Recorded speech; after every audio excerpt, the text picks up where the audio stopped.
So welcome out, Richard Borgatti. Thanks, Paul. Cool. So you are the owner-operator of Mountain Strength CrossFit, obviously a CrossFit gym, but you've been doing the obstacle training side of CrossFit, of health and fitness, for way longer than pretty much anyone I've come across. Like when we started the New England Spahtens, there was no one doing it, and you were one of the first gyms to open your door, say, come on in, I do obstacle course training. We had a few people from the group come and do the training, and over the years, you've obviously developed and grown that. So tell me a bit about Mountain Strength's history. How did you end up owning a CrossFit facility to begin with? Awesome. The start of it, well, I got certified as a trainer in 2007, January 2007. So that's actually really early in the history of CrossFit, right? Or not? Yeah, I was just the mainstream trainer, CrossFit. Yeah, I was just a regular trainer and kind of toying with CrossFit on the side. Yeah. Doing on my own, but I wasn't using it with clients yet. It was for my own training. At one point, I was like, I should maybe learn this a lot better. Yeah. So I joined CrossFit Boston in 2008 and spent a year kind of interning there and got my certification in 2009. And that started my career as a CrossFit coach. So even though I had my own business, Mountain Strength started June 2008 was the start of Mountain Strength. That was when I went to the bank and did my DBA. And got a key in your hand. This is it. This is what we're going to do. But we started off as a boot camp. So I started off in parks in Arlington and Cambridge and Somerville, one person at a time, just out there, just working out. And where is Mountain Strength? It's Reading? Currently, it's in Winchester. Currently? Yes. Moving? It used to be in Somerville. Oh, so okay. We were originally... I didn't know you'd in moved. Somerville. If you know where Brooklyn Boulders is. Yeah. They bought the building. Okay. And I was asked to... Get out. Yes. So, and which was a blessing in disguise because that summer there were two CrossFit gyms going up on the same street. CrossFit Somerville and Commonwealth CrossFit were just opening their doors at the same time. So out back to the parks we went for about 3 to 4 months. Yeah. While we found a new space, and we found one in Winchester, which was great because it was very funny because I was out in the Fells Reservation just running, doing my own training out there, and I had never thought about putting a gym next to where I was doing my own training, right? Yeah. I was trying desperately to open something in Davis Square in Somerville, and there's really no place for a gym there. It's not going to happen. And so I went out there, and in Winchester, it was the perfect space for us, and so we opened. We signed a lease in 2010.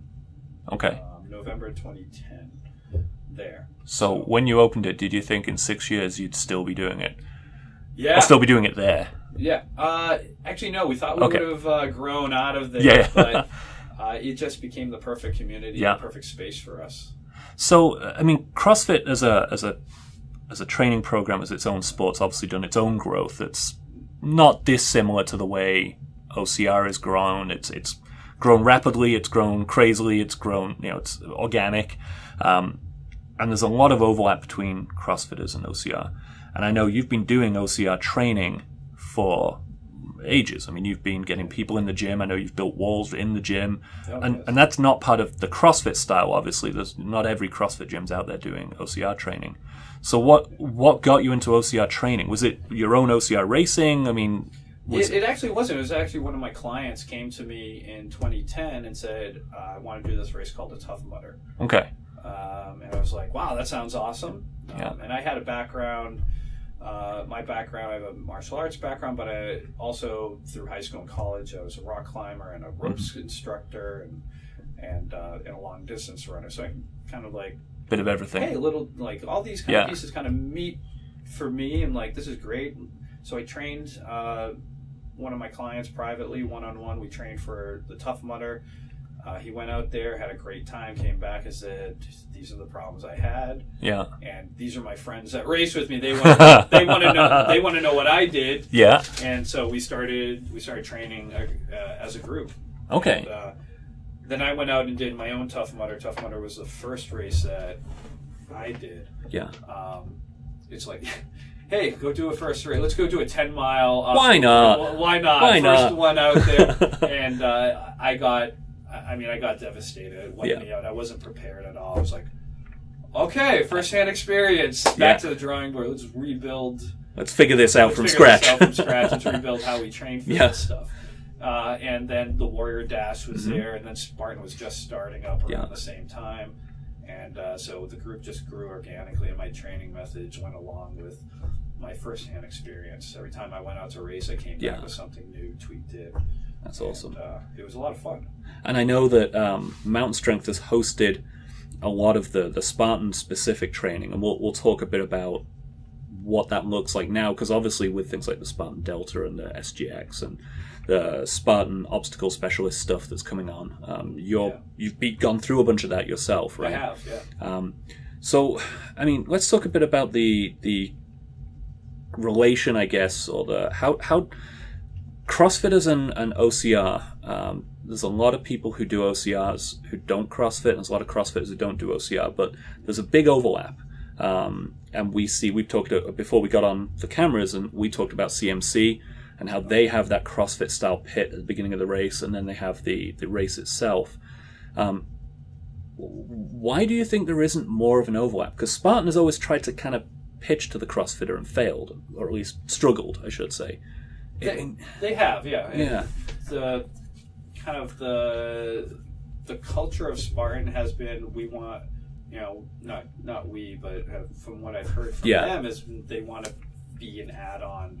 It's like they want to add on to CrossFit. Like they don't want to take over. They don't want to take the spot of gyms and strength training. Yeah, they're not looking to replace anything that CrossFit achieves. But CrossFit, the reason why there's little overlap sometimes, and I think because OCR and these mud runs it's still fairly new and still fairly on the fun side. Yes, right. I'd agree. Want to go out and go have fun. It doesn't take like a 5K run doesn't take a whole lot of training for. Yeah. If you can just run a 5K, you can go do. You'll have some trouble with the obstacles, but you can go run it, right? Yeah. But what they see is when people do one, they go, well, I would like to be better at that. Yeah. And that's where something like a CrossFit comes in, where the overlap as people who do Spartan or mud runs, they go, I don't need to go to a gym. I just want to run outside. Yeah. And then CrossFitters are like, I just want to do CrossFit and be great at CrossFit until each of these people try to experience the other. Well, and I think when you look at the top level of CrossFit at the games, they've started to bring in stuff that we see at races, like heavy carries or heavy fast carries, rope climbing, wall climbing. I mean, one of the best ones was pegboards last year, wasn't there? Pegboards last year. 2 years before, they went out to the military obstacle course. That's right, Camp Pendleton, right? Which I think Spencer Hendel won. Yeah. He owns a gym here in Massachusetts in Medfield. It was Camp Pendleton. That was amazing to watch. And I've seen at CMC in New England, they had, I think he came out to CMC and they had them run the CMC pit and the course. They did. Was it 2 years back, maybe? 2 years ago, they had a bunch of top-level CrossFit athletes come out and do the pit and run the course. Which is awesome. I just think the marketing teams don't get that. They see it as just someone to market to and sell gear to, and that's the struggle with marketing, right? Everyone becomes a commodity at some point. Yeah. But it doesn't have to be the case, because in the case of CMC, like, that is probably the best melding I've seen so far. I would agree. Fitness and endurance. Yeah. Because fitness, you got to look at fitness as a broad spectrum. Yeah. Right. You endurance is essentially anything that you're doing over 45 minutes could be considered endurance. Or 10 minutes. 10 minutes. I'm a little skewed. I have a little skewed perception. So with that, like the CMC pit, doing that, it was just a 7-minute workout. It wasn't that long. Felt a lot. It felt a lot longer than 7 minutes. It was probably the most warmed up I've ever been for a race, though. I always had the best race after that pit. I had a very rough experience at the CMC in Massachusetts. I came in on a red-eye flight from California, drove from the airport at 5 a.m. to the venue, and then hung around waiting for our race, which was like 10, 11 o'clock in the morning. And then I did the pit, and I PR'd that pit because I'd done it a few times. So I PR'd the pit, got a mile into the race, and then everything just stopped working. My muscles wouldn't work, my legs didn't run, I couldn't climb anything, my arms were jelly. I just shut down right there and then. A mile in, I kind of limped to the finish line after that. So, but yeah, that pit is it smokes you. And I think there's a lot of, I mean, CMC has had a struggle where if they tell people it's a CrossFit style pit or it's a CrossFit workout, there's a lot of people who won't go because of it. It scares them off. It's too hard. They've no experience with that. It's very true. CrossFit can be a polarizing. And I found, like, from my experience with CrossFit, is that anyone can do CrossFit. It can always be modified, and the CMC modified the pit. I mean, you can get in and modify anything you want, but there's always people who hate it. And I don't think anyone can get away from that. True, yeah. But that comes into politics, and that's what you got a division of people thinking about the politics side of any brand. I mean, it could be any brand. It doesn't have to be CrossFit. Maybe Coke and Pepsi. You know, people will have the same style of opinions. I mean, I've been to Mountain Strength a few times, and you've hosted CMC training, you've hosted Spartan training, obstacle training. I've been to all those.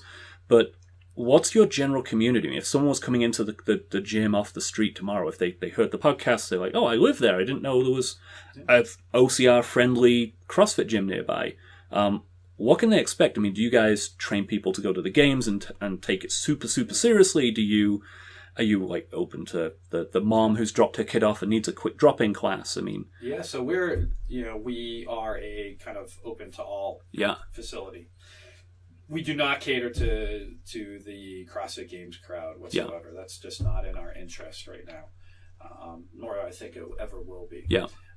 There are plenty of gyms out there. Because that's a really serious focus, and it does. It takes some serious time, and the more you chase performance, the more injuries and things can happen. That I got into this industry, health and fitness for health and fitness. Yeah. I want people to be training for a long time. So the community at Mountain Strength is a good mixture. We're actually 60% women. Okay. Our age demographic, the biggest age demographics we have are between 35 and 44. Okay. Most people have a family. So no young 20-year-old. Not really. We have a few just hitting. They're getting close to 30. But it's a lot of people have lives. Yeah. But the goal of our training regimen is to make people better at living their life. Okay. That's it. Yeah. If people come in and I see that, I can see it in their eyes. Like, today's not the day you go hard. Let's bring it down and let's make your day better first. Yeah. And get you moving, and when you feel good, we'll go hard. That's awesome. So. And one thing I know that when I was doing pretty much only CrossFit was running can suffer, and obviously the more as a long distance runner, how do you balance going out and doing long distance running and endurance running with the short high intensity strength stuff? Great one. Since I'm an endurance coach, we have 3 people right now training for Boston. Okay. Because CrossFit has an endurance program, right? They do, which I'm certified in. Yeah. I've gone through the course, and it's again that style of endurance can be a bit polarizing. Yeah. If you're coming from a typical endurance training regimen. Okay. So it's not about more is better. It's about better is better. Okay. So a lot of the times we have to take our runners, break them down, rebuild their running form. Yeah. Rebuild their posterior chain properly. Like squatting and deadlifting properly, and getting your core nice and tight, and keeping your shoulders back when you run. And the strength training part of CrossFit helps with that. Okay, yeah. Lots of deadlifts, lots of squats. Typically, an endurance runner will just wake up, go for a long run. Yeah. And you can do that through your 20s. I've seen it. As soon as you hit 30 to 35, that ain't gonna fly no more. That's right out the window. Yeah. So you have to, that's when we've been specializing in taking those runners who have kind of been broken and be like, I just can't run anymore. And getting them running again. Get them running again. Okay. Here we go. We're going to flip the script on how you've been doing this. We're going to rebuild your body and get you out running. And I do use CrossFit. So we CrossFit for our endurance runners. I have people training for Boston right now who are CrossFitting 2 to 3 times a week. Yeah. And they're running 2 times a week. And they have 1 day, 2 days off. Okay. most of the times they're running 20% less than every other runner that's running. Huh. But And because they're doing the still- strength stuff. But because they're doing strength stuff. And they're still PRing. They're PRing 5Ks, they're PRing their half marathons. They're still making progress, even though they're running less. That's awesome. Because I think that's one of the biggest... I don't want to say it's a misconception. It's one of the biggest challenges people face. Because you do lose your endurance when you're doing nothing but 10, 20-minute workouts. Yeah. Or at least that kind of endurance. That kind of endurance, yeah. So strength endurance into the aerobic endurance. Yeah. So you do have to temper it a little bit. Yeah. You do have to base build a little bit. So I don't throw periodization out the window completely, which is what a lot of people in the health and fitness, who are trainers have been like, well, you have to strength train this time of year, and then you have to do this, and you have to do this. Yeah. You can do some of it overlapping. Okay. Like you can overlap and overlap and overlap. As you get closer to your event, you obviously pull strength away. You work on more. For us, we have our athletes, our runners work more on mobility. Mm-hmm. That's the biggest key I see missing from a lot of runners. They go out and run and they don't warm up, they don't stretch. Yeah. They don't take a week to work on, like our runners. We tell them take a week off and do yoga. Nothing but yoga for a week for before the race. That's it. It makes a big difference. Huge difference. Okay. So, I think anyone who does a lot of long distance running is probably not that flexible. No, that's the first thing they're flexible lose. This way. Yes, and that's about it. Yeah, to ask them to do a bodyweight squat. One of the most the most telling things is have them squat. Can you sit down? Yeah. Do you know if you can't squat after a certain age, they put you in a nursing home? Okay. Yeah. If you take an athlete and be like, you can't squat anymore, you're essentially telling them that they are no longer useful. And that's not what they want to hear. And that's not what they want to hear. No, it's not what they want to hear. So mobility, I think, is one of the key things because eventually you're just going to wear those tendons down. You got to have a way to rejuvenate them. So CrossFit can be adapted for people who want to run long. Yes. It can be adapted for people who are just running around, dropping their kids off, going to the grocery store and need to do that. Now, so let's talk a bit about how we talked earlier that you've done a lot with Spartan, with SGX Training, with the OCR.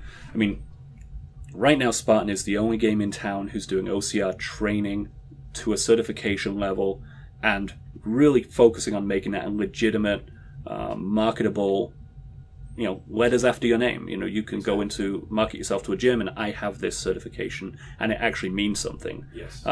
So a lot of people don't realize that they've probably already seen mountain strength in Spartan's training videos.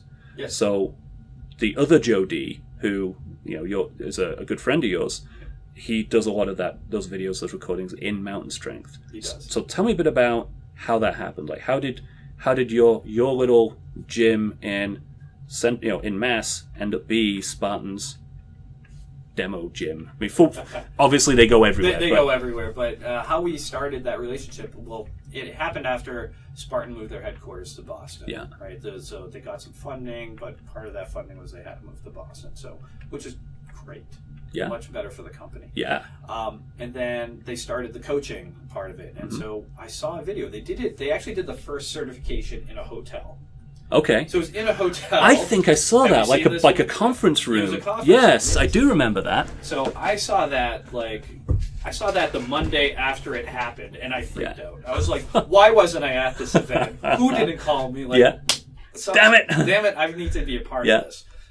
So I spent about a year emailing the team, Dr. J and Joe DiStefano, Joe DI, look, I want to be a part of this. And they're like, well, we're not ready to go prime time yet. We're not, we're just not. Things aren't still rolling developing. Yet. Still developing the program. I was like, all right. But I just kept in contact. I did not. Every 3 months, I would just shoot him an email, be like, hey, you guys ready yet? I got a facility. Yeah. You guys come over. I'll host certification. It'll be a good time. Yeah. Really, I'm a good person, not a stalker. Despite the 500 emails you've had in the last 6 months. Eventually, one day they got back to me. They emailed me like, "Hey, we're in a bind. We're looking to do this. Our venue dropped out. You still interested?" Yeah. I'm like, hell yeah. Bring it on. Bring it in. Let's do this. Yeah. And that first certification, we must have had 35 people there. Yeah. For that certification at Mountain Strength. And when was this? This was 2013, I guess? 2013. Yeah. Okay. So, All right. yeah, I've renewed twice. Okay. So, yeah, about 2-3 years ago. So so these days now, obviously, does SGX make up the bulk of OCR training you do, or do you still do a lot of your own work? I guess I don't really know how it works. As an SGX coach, do you have a program to follow, or do you just get given a bunch of tools and training stuff and you go from there? It's a little of both. They do give you so the certification was two days long. Yeah. They do go through the programming. Mm-hmm. They're like, here's how we program. Here's they have the pillars of Spartan. Like, like these are the guiding principles of the training. And then Dr. J does believe in periodization. So they go through like a 12-week programming cycle with 3 different levels: beginner, kind of intermediate, advanced. And what you do is every 12 weeks you start to advance up through these. Unfortunately, like that long term, I was running a CrossFit gym and OCR at the same time. It didn't quite work, so I shortened it down and reprogrammed some of it to work for my methods and my community. And I know people from the New England Spartans who've been to your gym and gone through this and loved it. I mean, absolutely. It works. Like Michael Downey, he's an awesome dude. Yeah. It comes back every year. Yeah. I love having him in the gym. Yeah. Quite a few other people. We've had Nayla, who's come and done the training. I think 2 or 3 times she's come through. Yeah. So we do have people who come and they do it, and it clearly works. Yes. So and over the years they've evolved. I mean, we mentioned earlier there's now a level 1 and a level 2. The program's changed a little bit. So you're level 1, level 2 certified, right? Correct. Level 2. Okay. And then the new Delta that just came out has this heavy focus on, or at least one of the pieces of it is the training piece, right? It's SGX, it's the Spartan X and the is it the Gogi or the training is SGX. Obstacle Specialist. The SOS, the new one. Yes. So tell me a bit about. I mean, how much of that have you gone through? I mean, obviously Joe D's the guy that does all that, but how much of that have you already gone through or seen, or what's your? I've done the SGX, yeah, and I've done the SOS. I haven't done the Spartan X, but I have all the material to start it. As a coach, they kind of gave us a big preview. Yeah, and that's online. So and that's an online course, which you have to sign up and go. So if anybody is familiar with Mark Devine and his Unbeatable Mind, it's very similar along the same lines. Okay. Of that. Whereas you're going to, do visualizations, you're going to try and make your life better. I mean, I know some of the some people who've gone through it in the early, like, I don't know if it was a pre-release or a sneak release, but I know some people have gone through it and they say it is legit. It's not. I mean, I think a big problem I run into is I give Spartan a hard time for a lot of things. As you should. And I've kind of gone through this before. It's not because I think what they're doing is bad. It's because we care enough to have an opinion. If I hated it, I'd just walk away. But you care enough about what it is to have an opinion. And the whole Delta, I mean, and the training, I mean, you said earlier that the training is legit. The SGX stuff as a trainer is a real toolkit, right? Absolutely, yeah. Having been in this field for a decade now, first a martial arts instructor, so I didn't get into that, and then I became a physical trainer. It's very legit. I mean, it's backed. It's written by a college professor. It's the standardized test that you take is probably the hardest test of all the certifications I've ever taken. Even something like a CrossFit. Yes. Okay. Yeah. So even much harder than the CrossFit test. Which I've taken twice, and the CrossFit certification has gotten way better. Yeah. But this is on a whole nother level of certification. Yeah. So I think it was like 100 questions. Wow. And it goes through science and even there's a whole section on the history, like. You had to know when the hurricane heat happened. Of Spartan's history. Spartan's history. That's funny. Who the founders originally of Spartan. So it goes through. You have to know the history of Spartan. Then you have to know the training. Like not just training for Spartan or obstacle, but a whole bunch of endurance training. Yeah. that leads up to that. And then how to program properly, and then you have to know. It's legit. It's huge, and it took me 3 months of studying to pass the test. Wow. Okay. So it's not a joke as far as training. For if you're a trainer, it's on par with everything I've ever taken.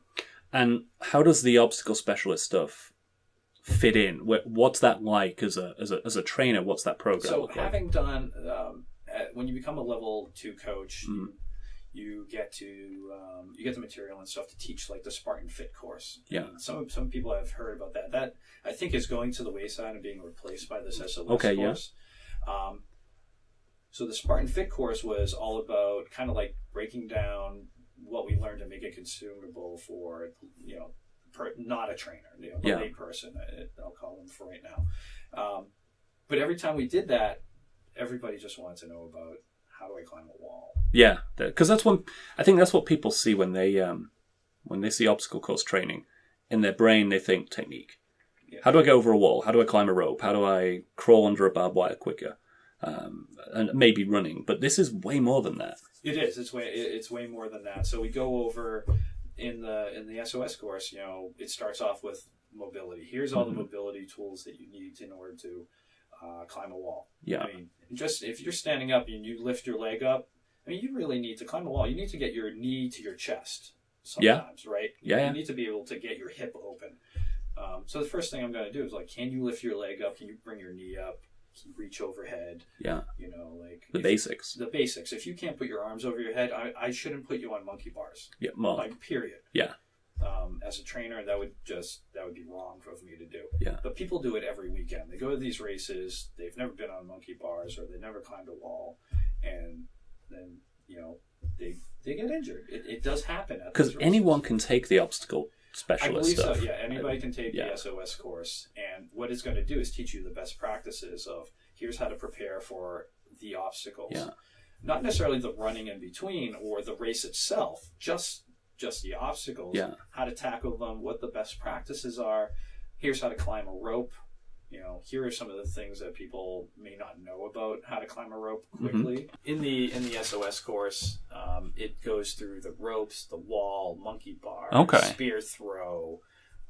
If the gym has it, a Hercules hoist, which is a pain for a lot of people. I have no problem with the Herculean hoist. I hold the rope and fall down. It shoots right it's up. Good. But the 120-pound lady, I know, right? They're getting thrown. 150-pound ultra runner. Yeah, they're like So there's a lot of things like that. How to properly carry a bucket. Did you know there's a way to properly carry those sand buckets? What is the proper way to carry a bucket? It's hooking around, but you have to carry it high. And imagine you put an orange or an apple under your armpit and squeeze the apple. Huh. Okay. So I do that. I walk around it. Lock in underneath your arm. I don't know I'd put it high. You don't pull it high. I don't think so, yeah. Right over you. What you're doing is the bucket's riding most likely against your hip flexor. Okay. And you got to be climbing uphill. Yeah. And that bucket's going to dig deep down into those muscles. All right. So I can see that. Yeah. So if you carry it high, you can get your spine straight. You can get your core engaged, and you're not hunched over. I've seen the photos. I'm hunched over. Hunched over. Yeah. You should have a straight spine carrying those buckets. That's interesting. That's fascinating. I mean, like I said, I think the way they were trying to legitimize OCR training. I mean, we'll take aside the whole Spartan trying to put the Spartan brand on OCR, and Spartan is OCR, and that's fine. But at SGX and that this new SOS stuff is legitimate is actually, I never experienced either of them, so it's pretty cool that they're legitimate. So what do you see the future? So is this SGX training becoming a hit, and will there be people doing something similar to it? We've see a few elite athletes doing their own little training programs, pay us a monthly fee and we'll train you, and there's Yancey Camp and a few of those guys, but then none of them are on the scale that Spartan's doing. No, so you have to come back to their mission, and what Joe DeSanto always says, our goal is for 8 million people out of their couches and get them running these races. When you think about that, how are you going to do that if really realistically they're not able to, or they Yeah. shouldn't be. Yeah. Okay. So the Spartan SGX, the way that, if you look at that delta, that training side, Mhm. it should encompass the training, Yeah. the preparation, and Yeah. the mental side of these races. Yeah. So I believe it's becoming a more well-rounded approach rather than, hey, we're just another bunch of fitness trainers. Yeah. It's like, we're not only going to train you physically, but mentally, maybe not get into the spiritual side, but doing these races, you will experience something akin to that. I'm sure most people can attest that after a few hours on something like Killington, they are having a spiritual moment. Exactly. And so that's the thing, is like, let's get this encompassing. How can we help everybody live a better life? Yeah. Through this, you have to market it. Spartan brand is good. That's how to get it out to everybody. But the underlying pinnings of it are pretty solid. Awesome. Yeah. It's just taken a while to kind of put them all together. Oh, and it will. I mean, it's it's a big job, and it's a lot of work going in. I mean, we've Dr. G, Jeff Godin, the guy who's putting all this together. You'll drive past his college on your way home.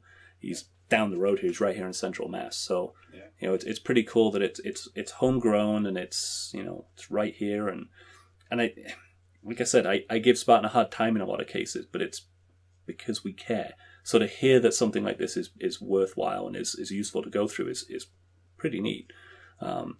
So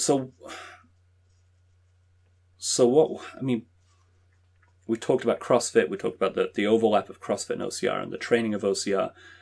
And I always like to try and get a feel from anyone I talk to of, as OCR's grown, we're in year 6 now, and we've gone from, anyone who ran the first 2010 series of races, and then look at what we have out there today and the difference between these big races.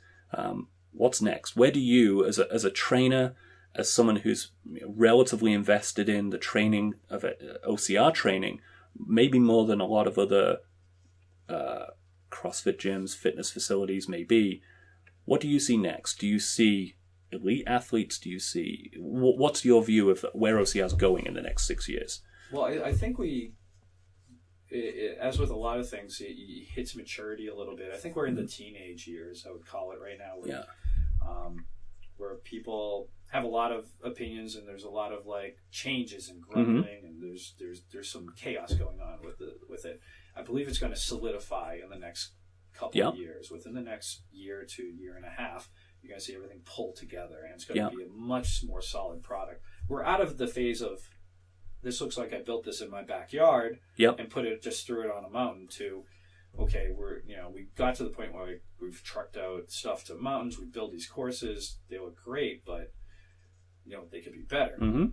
This year we're going to see that.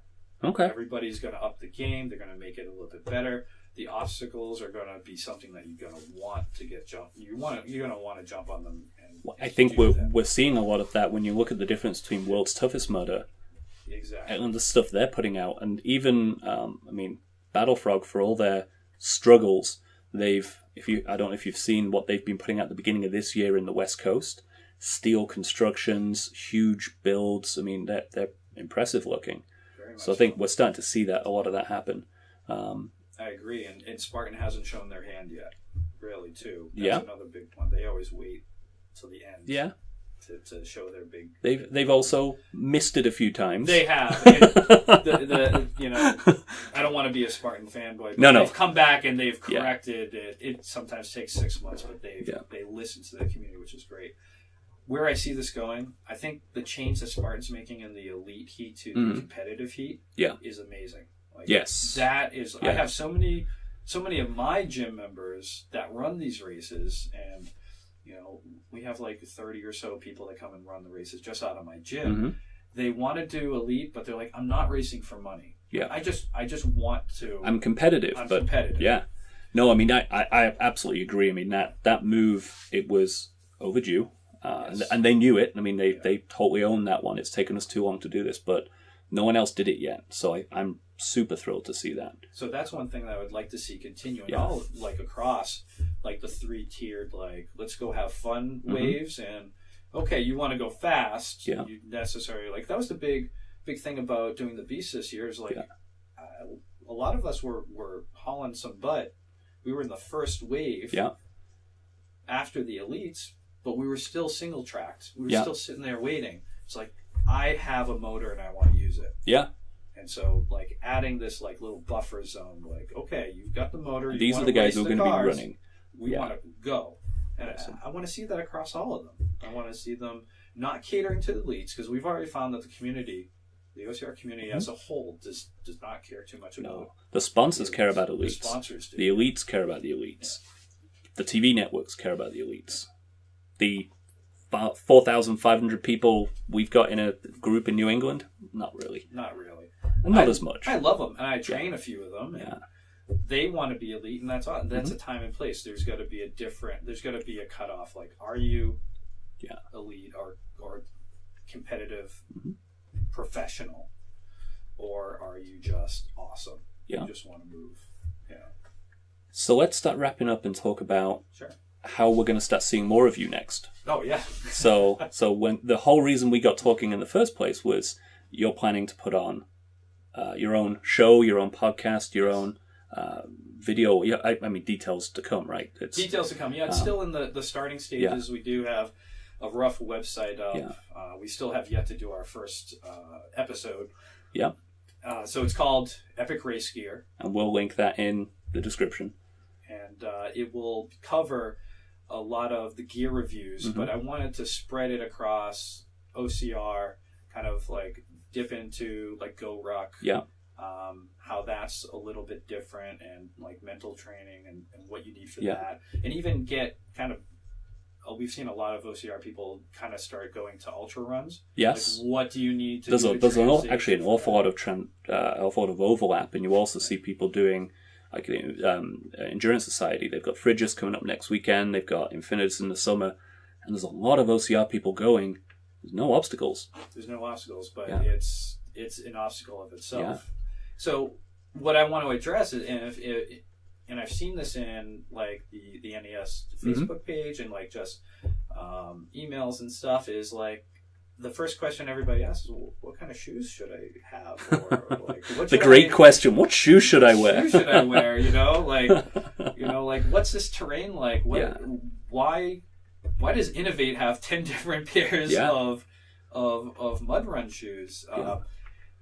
And like, what's the history of that? We've got there's like an Innovate warehouse here in Massachusetts. They're local, and they're local, and they sponsor an OCR, actually, a small one, but they do sponsor a local OCR.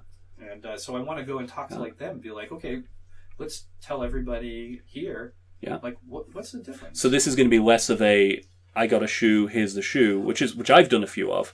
I want to expand it. I want to take it. I want to go to the manufacturers. Like I want to go to Rec Bag and be like, hey, I love your bags. I use them all the time.